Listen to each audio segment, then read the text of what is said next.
Adam and Eve sponsoring this video with half off and free shipping on one item. Watch to the end for me to have fun with this.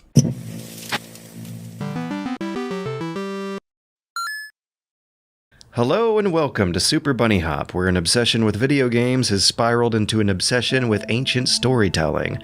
This happened out of discovering a reverence for the continuity of storytelling that has stimulated the human imagination for over 6,000 years. There's a lot of cliches and archetypes we tend to take for granted nowadays, despite them following very specific similar rules to each other, and those rules didn't just come from nowhere like magic.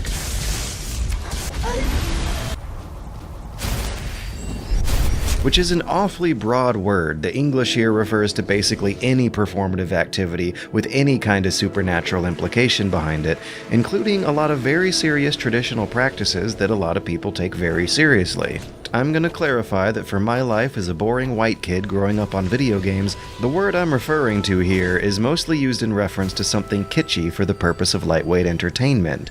In RPG gaming, magic is usually going to mean shooting lightning out of your hands, shooting fire out of your hands, enchanting inanimate objects with supernatural properties and powers, and making your poop disappear. I'm sure you understand which definition of the word I'm interested in here. Which narrows the history down and opens up opportunities to talk about some common cultural ancestors. This very kind of thing, and I began to look through the instruction manual, and I see here how to cast magical spells and mage spells. This is the teaching of the occult.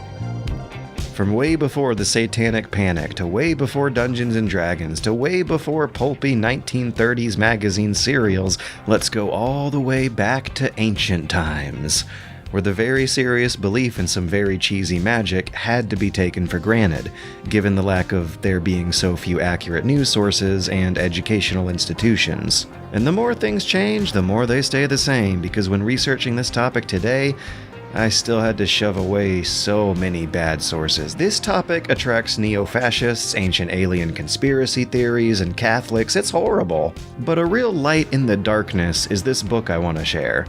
Magic, Witchcraft, and Ghosts in the Greek and Roman Worlds by Professor Daniel Ogden out of Exeter University. I love this stuff. It's 300 straight pages of excerpts from actual ancient documents that mostly seem to be kind of begrudgingly reporting on just how much magic the people in their world were claiming was everywhere back then. Herodotus, the hyperbolic Hellenic historian, claimed there was a poet named Aristeas, whom the townsfolk said could fly around and fast forward through time and appear in two places at once. Apparently, quite a few people were reported to be able to fly, turning into birds or riding on top of arrows, the chain of reasoning being that it was the gods temporarily granting them these powers. They weren't stretching a new muscle to fly, they had to pray to the gods hard enough and be granted permission. Back then, the lines between science, education, politics, business, entertainment, and the straight-up mysterious, mystical magic fueled by folklore were all very blurry lines, and the line between religion and superstition wasn't too sharply defined either. Greek mythology didn't really have an established canon of sacred books that no one was allowed to edit or rewrite. A modern time traveler would find their world dystopically superstitious. Like, take for example the word amulet. Amulet. It's something I don't think I've ever encountered in my life outside of an RPG, but this book has pages upon pages of examples of how magical amulets were just getting churned out of the factory by the dozens every day.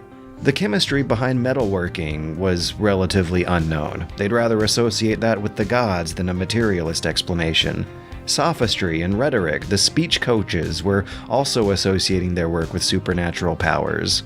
Gorgias was one who explained the art of persuasion as if it was another kind of magic, saying in 5 BC that divinely inspired incantations made through the medium of words induce pleasure and pain. The power of the incantation engages with the soul's understanding and bewitches and persuades it and alters it by sorcery. An art of magic and an art of sorcery have both been discovered. These are mistakes of the soul and deceptions of understanding. And many Greeks, whose brilliantly genius discoveries led to modern science and math, were also into some really weird shenanigans that have not held up as well. This is the stuff your math teacher didn't tell you about Pythagoras. He made your least favorite geometry homework, sure, but he also performed miracles, just not for you. Pythagoras was said to be able to walk through fire, project his soul out of his body, and do remote viewings or remember memories from reincarnated past lives. He was supposedly able to predict weather and earthquakes and summon up from the earth an entire cult of vegetarians. In early Greek history, that term philosopher back then basically referred to anyone specializing in education or learning or teaching, no matter how wacky their teaching material was going to be. And it gets even wackier when you try to imagine the word philosopher also being roughly synonymous with sorcerer or mage, which was the case before the 300s BC, before Socrates. He's the guy who generally marks the line between philosophers being superstitious magical weirdos and then philosophers being self-doubting, self-critical, nitpicky, annoying weirdos. And the one character from that pre-Socratic time period who I think most resembles the closest match we got to a living, documented example of the archetypical Western RPG mage was a man named Empedicles, a poet, a philosopher, a proto-chemist who wrote the earliest surviving documents on the 4 classical elements: earth, water, wind, and fire. But his title as philosopher also meant that he was thought of as being a magical master of those elements, complete with an elemental specialization as his title. He was known as Wind Warder, for he had the power to fly granted from Apollo. Each element was thought to be subtly controlled by one of those great game designers up in the sky as they were tweaking and patching the system's balance for us down here on Earth, which included the immaterial imagery of our minds. They believed that figments of the imagination, the stuff that would lead into Plato's concept of forms and ideas and social constructions being real, is where the less formalized, weirder 5th element comes into play. Depending on who you're reading, the element that thoughts were made of would also have been the element stars were thought to be made out of: ether, heart, soul, energy. Something more abstract and less directly observable with the naked eye than those first 4 of earth, water, wind, and fire. And if heart sounds cheesy, remember that they thought that was the primary mental organ back then. The logic was that a combination of those elements is what animated life into creatures, going something like this. And please forgive Empedicles for getting some of the science wrong. The stone-like bones of our bodies show earth dwelling inside of flesh. Our bodies have body heat, so there must be some kind of fire flickering around somewhere in there. While water circulates through our bodily fluids, that one's easily visible enough. And that combination of fire and water in the body creates the steam of breath, the wind that animates all breathing creatures, who are considered either living or dead depending on whether or not they are breathing. And thousands of years before physicists would be developing the vocabulary of gravity and magnetism and strong and weak forces, people were imagining that the invisible forces of motion and causality that moved matter throughout the universe was a conflict between 2 forces, love and strife. That's how Empedicles' poetry explains it, and it sounds to me like this is the threshold where things really do get more metaphorical than they do material. They were projecting the extremes of human emotion onto inhuman cosmology to not try and answer, but at least just make sense of what were absolutely unanswerable questions. Love and strife were 2 conflicting divine forces that stirred all matter into a constant flux of motion, moving the stars and moon and sky all the way down to moving the invisible biological processes that steer animals into making their own moves under the natural instinctive behaviors they have, of which humankind was not a particular special exception from, and even the gods were still under the authority of these greater, more abstract forces, like fate and time. Anyways, similar systems of cosmology and elemental chemistry were being independently developed all across the ancient world on other continents. The Chinese system included wood and metal as elements. The Zoroastrian Persians considered plant matter an element. The Japanese included void as their 5th on top of the familiar 4 usual suspects. Though they steered hither and thither, the animistic folklores of many world cultures were following a lot of similar threads. But now we have monotheism and a terrifyingly large universe. It's been thousands of years since then. We're operating under a completely different cosmological model and completely different religious ideologies and have such completely different mindsets than they did. Right? I don't know, really been doubting that past few years. Anyways, nowadays we might have a hell of a lot more elements than just 4, but we still only have 4 states of matter, only 4 fundamental forces of nature. And indulging in the poetic harmony and simplicity of the naturalistic animism of the ancient pagan world is the direct link of inspiration behind the flavor text fleshing out an explanation to the magic systems of so many of these Western RPG universes that have that archetypical Eurocentric, romanticized, nostalgic version of what were actually quite horrible historical periods to live in. And returning to a universe governed by more ancient philosophies has proven to create massively popular pastimes. What used to be regarded as very serious religion and philosophy is now something kitschy for the purpose of lightweight entertainment. In the Elder Scrolls, magic is energy flowing down to the world from the stars where the gods live.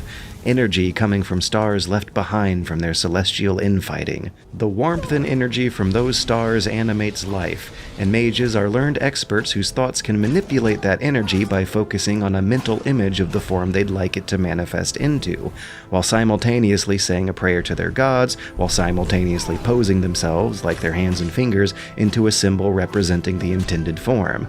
The turtle at the bottom of Elder Scrolls' cosmology is ultimately a godhead thinking the world into existence with his thoughts. In The Witcher, magic is described as being the ability to manipulate chaos, an analog to Empedicles' strife. Mages are stirring up invisible microscopic particles of the classic 4 elements into usable tools by picking them out of the vortex of chaos and order that is always stirring all of reality together. The Witcher's lore also explains its monsters existing as weird creatures with weird anatomies that don't fit into the natural ecosystem as being the result of separate realities merging together long ago. And Empedicles sure did come up with an explanation for why the monsters of Greek mythology had weird anatomies that didn't make biological sense. Half men, half bulls, half men, half horses, half women, half snakes are explained as being beings from an earlier era in the cosmological cycle where strife had more of an edge over our celestial sphere than love did. In the Dragon Age universe, the immaterial realm of the mind, where people have dreams, is where the magic happens. The dream world, the Fade, is an inhabitable real place that mages can go back and forth to, but it is fleeting and ever-changing. The reality of the Fade changes with the thoughts of its inhabitants, and the mages who can travel in and out bring magic back to the waking world through that mental manifestation shared between the two. So these universes, that take place on an unpredictable universe with an uneasy balance between the material world and the immaterial mind, are really borrowing from an ancient tradition of mythic philosophy that goes back thousands of years. They are manifesting and making real these immersive universes where people are able to perform the impossible, creating heat and energy and matter where there is none, and maybe even monetary value too. History is full of almosts. People who almost made it with each other. People who almost came but didn't finish. There are those who fell short when rising to the occasion. But then there are others who reached the edge and soared right past it. There are those who used the code BUNNYHOP on adamandeve.com to get 50% off one item and free shipping in the US and Canada. And for these bold men and women and everything in between, when their packages came fast and discreetly. And they came returnable within 90 days, just like you and me. 12 gazillion years ago, 2 people decided to each other, and now we got problems. What are you gonna do about them? Do you want to prove that you're better than the animals? Do you want to strike back at the universe? Do you want to learn everything about the kind of stuff no one wants to know about? Then just remember these 9 simple words passed down to us from our earliest ancestors. adamandeve.com with the code BUNNYHOP.